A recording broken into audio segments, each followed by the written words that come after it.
अंतःकरण यदि सुधर जाए तो बाह्य सब सुधर जाएगा।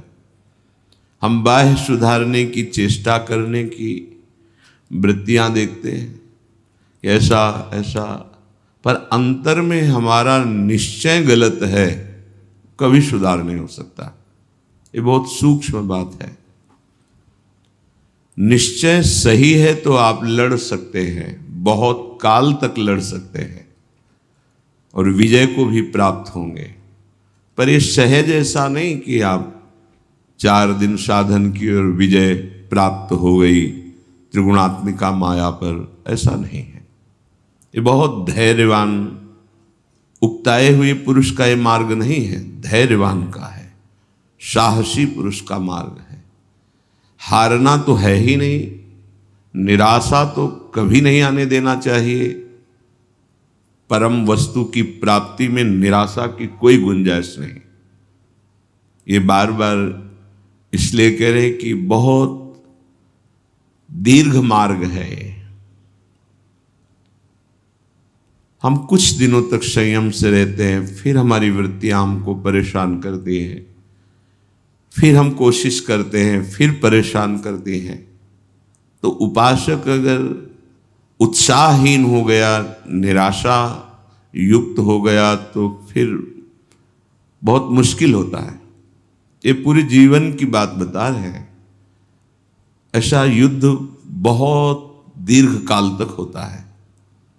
इसको सहज में ना मान लें कि कुछ महीने कुछ वर्ष तो हम सिद्ध हो गए, ये ऐसा मार्ग नहीं है। क्योंकि बहुत जन्मों से हमारी दुर्वासना मम सदा परिकर्षयन्ति, वो खींचती रहती है। जैसे जग भी जाए तो सुखद दुखद स्वप्न खींचता है, जगने पर भी। जब उसका अंतराय बहुत लंबा होता है तब वो विस्मरण होता है। नहीं, जग गए हैं, बैठे, पर उसी स्वप्न चिंतन में दुखद हुआ या सुखद, उसमें फिर जग के भी डूबने लगते हैं। अगर हमको तत्व ज्ञान भी हो गया है तो हम जिस साधन से तत्व बोध प्राप्त किए, उस साधन की तन्मयता हटने नहीं देना चाहिए। नहीं तो जैसे जगा हुआ पुरुष भी सुखद दुखद स्वप्न का चिंतन करके उसमें तदात्म होने लगता है, ऐसे ही जगा हुआ पुरुष भी, अर्थात ज्ञान को प्राप्त हुआ भी, अगर वो अपने चिंतन को जिस साधन से बोध प्राप्त किया है उसी में स्थित नहीं रखता, तो ये तो रहता है कि स्वप्न है, पर उसकी दुखद सुखद घटना प्रभावित कर देगी। इसलिए आत्मज्ञान से आत्मरति, आत्म तृप्ति, आत्मबोध, उसी में आजीवन ब्रह्मबोध महापुरुष तन्मय रहते हैं, एक क्षण भी व्यर्थ नहीं जाने देते। क्योंकि बोध होने पर वो स्वभाव ही ऐसा बन जाता है, अगर कहीं स्वाप्निक इस मान अपमान निंदा स्तुति का वो चिंतन करने लगे तो फिर हृदय जागते हुए भी जैसे स्वप्नाशक्ति दुखद या सुखद उसे विचलित करती, ऐसी स्थिति होने लगती। ये बड़ा गूढ़ विषय है। इसलिए पूज्यपाद उड़िया बाबा जी महाराज, उनके वचन, आत्मज्ञान होने पर भी आत्मरति, आत्मक्रीड़ा, आत्मबोध, उसी में चिंतन में। हम भगवत मार्ग में अभी चल रहे हैं, हमारी वृत्तियां बिगड़ती भी हैं। हमें निराश नहीं होना, हताश नहीं होना। ये बहुत मजबूती से चलने वाला मार्ग है। बहुत से ऐसे माया के प्रवाह, ऐसे झोंके आते हैं जिनमें लगता है अब सब कुछ गया। नहीं, वो एक वृत्ति है जो तुम्हें विचलित कर रही है, उसको जीतना है। हमें अंतर से ये बात समझनी कि ऐसी गलती क्यों हुई, ऐसी त्रुटि क्यों हुई। बहुत विचार करने पर निकलता है शास्त्र आज्ञा का उल्लंघन हुआ।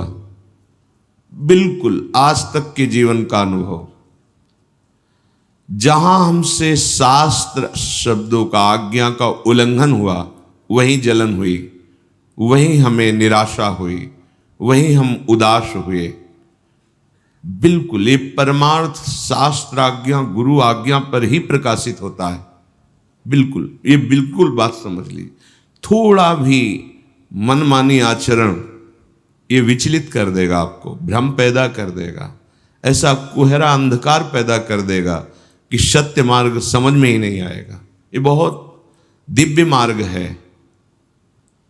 ये शास्त्र वाक्य उल्लंघन हुआ कि अंतर ध्यान हो जाएगा, आपको समझ ही नहीं आएगा, उल्टी समझ हो जाएगी। ये बहुत चढ़ाई का मार्ग है। इसीलिए कहा गया भगवत प्राप्ति अत्यंत दुर्लभ है। पर हमें इस दुर्लभता को सुलभता में बदलना है। हमें जो मानव देह मिला है इसे दुर्लभ मानकर निराश होने के लिए नहीं मिला है। श्रीपाद प्रबोधानंद जी महाराज कह रहे हैं, हे वृंदाटवी, ये जो महापुरुष जन अपने को कह के बोलते हैं तो अपने मन को तदात्म करते हैं संपूर्ण प्राणियों के, तब वो बोलते हैं। जैसे ध्रुव जी ने तदात्म होकर प्राणवायु रोकी तो संपूर्ण ब्रह्मांड की प्राणियों की प्राणवायु रुक गई। जब महापुरुष तदात्म होते हैं तो सबके मन का भाव अपने मन में उनको दिखता है। अपने मन को पढ़ रहे हैं, पूरे विश्व के मन को पढ़ रहे हैं। दूसरों की मन की कुछ वृत्तियां जान लेना है तो साधारण सिद्धियों के अंतर्गत होता है। दूसरों की वाक इंद्री लाखों कोस दूर से सुन लेना, ये कोई बहुत बड़ी सिद्धियां नहीं। भगवत तत्व में स्थित होने वाला महापुरुष जो अपने मन को प्रभु में लगा करके चिंतन करता है तो संपूर्ण सृष्टि के मनों का रहस्य जानता है। तभी बार बार ऐसा बोल रहे हैं। ब्रह्मबोध होने के बाद फिर कोई अधर्माचरण नहीं होता। फिर ऐसा महापुरुष प्रियालाल के प्रेम में अनुरागी, धाम अनुराग, नाम, प्रियालाल के प्रेम में अनुरागी। प्रियालाल से प्रेम ये दूसरी बात है। प्रियालाल के प्रेम में अनुरागी, लाल ललना मिल हियो सिरावत मोर, प्रियालाल के प्रेम में अनुरागी। इनको भला कहीं असत आचरण की वृत्ति भी उठ सकती है? नहीं। फिर ऐसा बोलते हैं तो ये हमारे लिए बोलते हैं, हमारे मन में तदात्म होकर बोल रहे हैं। कह रहे हे प्रभु, समस्त धर्मों ने मुझे ही छोड़ दिया, ऐसे आचरण हीन हो गए हम। कोई धर्म हम त्यक्तः सर्वोपि धर्मो। हे हरि, हे हरि, मैं कैसे बताऊं? क्योंकि धर्म से चलने वाला राग रहित होता है। वैराग्यवान पुरुष ही ज्ञान को प्राप्त होता है और ज्ञानी पुरुष ही संपूर्ण जड़ चैतन्य में एकमात्र आत्म स्वरूप अपने प्रभु को देखता है। जो प्रभु को देखा, सत्य को जाना, उसी में उसकी रति होती है, वही प्रेमी बनता है। अज्ञानी प्रेमी नहीं होता है। भेददर्शी राग द्वेष जनित चेष्टा, वो कभी अनुराग को नहीं जानता है। ऐसा महापुरुष कह रहा है, त्यक्ता सर्वोपि धर्मो हरिहरि न मन्यक त्यक्त मेकम विकर्म। एक भी अधर्म हमसे नहीं छूटा है। विकर्म शास्त्र विरुद्ध आचरण, और कोई भी धर्म हम में रह नहीं गया। त्यक्ता, त्याग दिया है। श्री कृष्णे तस्य नाम, ओहो, प्रभु श्री कृष्ण का जो नाम है महाअमृतमय है। जैसे इंद्र वज्र का प्रहार कर दे तो कोई भी पर्वत हो चकनाचूर हो जाएगा, ऐसे ही कृष्ण नाम ये वज्र के तुल्य है। और हमारा पाप पहाड़ के तुल्य हो तो धूल धूसरित हो जाएगा, छार छार हो जाएगा। कृष्ण नाम उच्चारण करते ही पहाड़वत पाप भी नष्ट हो जाता है। जिसके मुख पर भगवान नाम चल रहा है उसके हृदय में दिव्य ज्ञान का प्रकाश हो जाता है। जिसके हृदय में भगवान नाम चल रहा है उसके हृदय में कोई प्रश्न नहीं उठता, हर प्रश्न का समाधान स्वयं हो जाता है। ऐसे महामहिम कृष्ण नाम अपराध बन रहा है, क्योंकि तदनुचरे जो श्री कृष्ण के अनुचर हैं, दास हैं, वैष्णवजन हैं, उन पर हमारी दोष दृष्टि होती है, उनकी हम निंदा करते हैं। नाग शामस्तिमेन्तः, मेरे हृदय में ऐसी वृत्ति का अंत ही नहीं है जो वैष्णवों के दोष देख रही, बढ़ती ही चली जा रही।